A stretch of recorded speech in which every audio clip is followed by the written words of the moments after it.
സംഗീതത്തെ അളവറ്റ് സ്നേഹിക്കുന്ന കോഴിക്കോടിന് പ്രശസ്ത സംഗീതജ്ഞൻ പണ്ഡിറ്റ് ജസ്രാജിന്റെ കച്ചേരി പുതിയൊരു അനുഭവമായി. ടാഗോർ ഹാളിൽ ആർട്ട് ലവേഴ്സ് അസോസിയേഷന്റെ കീഴിൽ കലാ കോഴിക്കോട്, മേവാതി സ്വാതി സംഗീത് പ്രചാരൺ സംഘ്, നാരായൺ സംഗീത് ഗുരുകുൽ എന്നിവരുടെ സഹകരണത്തോടുകൂടിയാണ് പരിപാടി സംഘടിപ്പിച്ചത്. മലബാറിൽ ജസ്രാജ് നടത്തുന്ന പ്രഥമ കച്ചേരി കൂടിയാണിത്. സംഗീതം മതത്തിന്റെയും രാഷ്ട്രങ്ങളുടെയും അതിർവരമ്പുകൾക്കപ്പുറമാണെന്ന് മാധ്യമപ്രവർത്തകർക്ക് അനുവദിച്ച കൂടിക്കാഴ്ചയിൽ അദ്ദേഹം പറഞ്ഞു.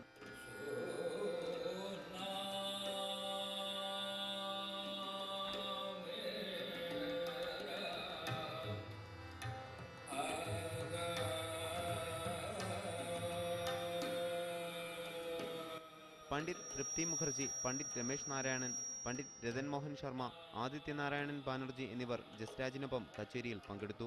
വൈകിട്ട് 5:30 ആരംഭിച്ച പരിപാടി സംഗീതപ്രേമികളുടെ സാന്നിധ്യം കൊണ്ട് ശ്രദ്ധേയമായി.